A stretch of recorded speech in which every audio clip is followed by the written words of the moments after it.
so not only do we review comic books and video games and toys occasionally, but we also review these very small books. No, this is a DVD. That have discs in them. DVD, yes. This is called, now, there's a book inside though. Has anyone in the audience not heard of this movie, American Splendor? Okay, one. Well, I'm not in the show. Okay, okay. It's based on a comic book called American Splendor about Harvey Pekar. He writes it about himself, about his life. And I'd never read any of his comics before this. But this movie is absolutely, I think, incredible. And when it came out, actually, it lists on the back here, it won Grand Jury Prize at Sundance. It won Cannes Film Festival International Critics Award. This movie probably won over 40 or 50 awards, and it, in my opinion, is excellent. This is just a Red Lobster kids menu. No, it's put it away. So it's adapted from the comic, obviously constructed into a more coherent story.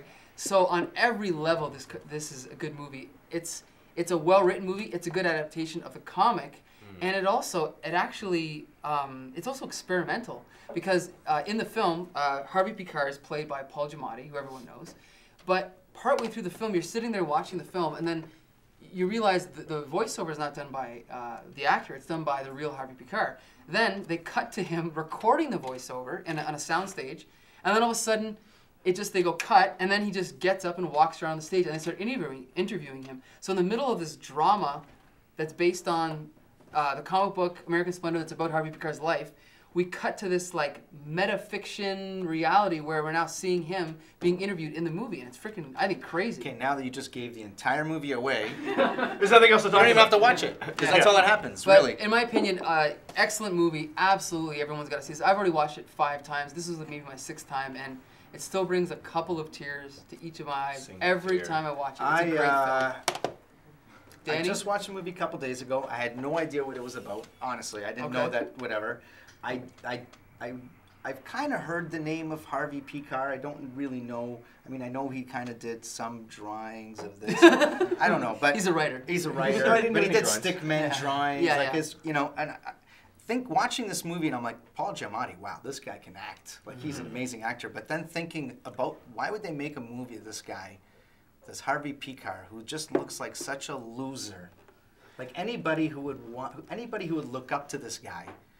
Or, well, you don't have to look up to him; you can relate to him. Yeah, or like, or at one day in your life, finally achieve what you think is greatness by even being mentioned in one of his books, like. Hey, listen. Like George. Oh, I never did nothing. Oh wait, did that? Okay, so give you a little background here. Sorry, Harvey Pekar is like George's favorite guy in the world. Nobody knew that. Sorry, but. I'm gonna go on about Harvey Pekar after I let our guests go on. Okay. Who's Harvey Pekar? I'm kidding. Of course I know who Harvey Pekar is.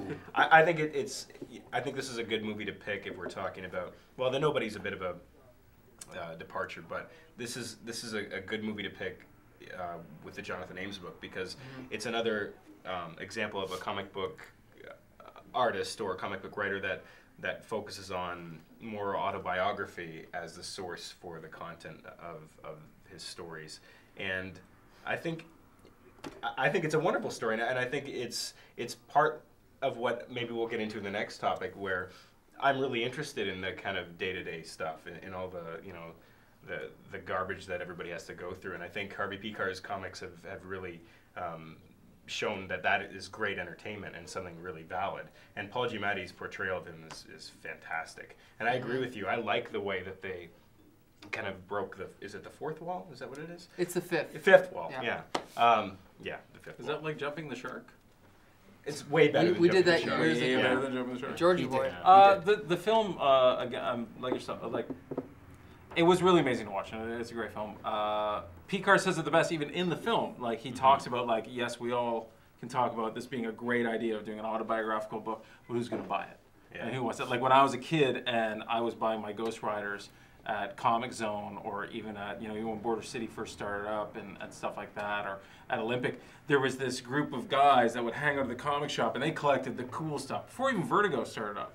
And this was one of the books they collected. And I grabbed one. Like Fabulous Freak Brothers, and you grab this, and you're like, this guy sounds like my dad. And it isn't until you mature and you know later on, and there's not that many copies of the book you can even find because not that many people even read it. Harvey Pekar says it in the movie even, that he still can't make a living off this thing. But this is the fifth wall. I almost cursed there. Was it, what did they say in Battlestar Galactica? Frag that. This is the seventh, eighth wall. This is storytelling going beyond, like, if you ever write songs, you perform, you know what it is, and then if you could take like, oh, well, maybe I should do a music video for this song, and then what am I going to do? And then you talk to other artists. This is a collaboration of so many different types of storytelling. And so many other things where the guy and the character and the comic book and everything gets to such a point where he's going to die of cancer. He has a discussion about his name in the phone book, and it is beautiful. And it's just, it's heartwarming and everything else. And if you even watch the extras in this, it's great. One of the first things that comes out is, well, you know, there's slightly, you know, better looking people playing me with a slightly better looking house, with a slightly better sounding, like, you know, and that's what it is.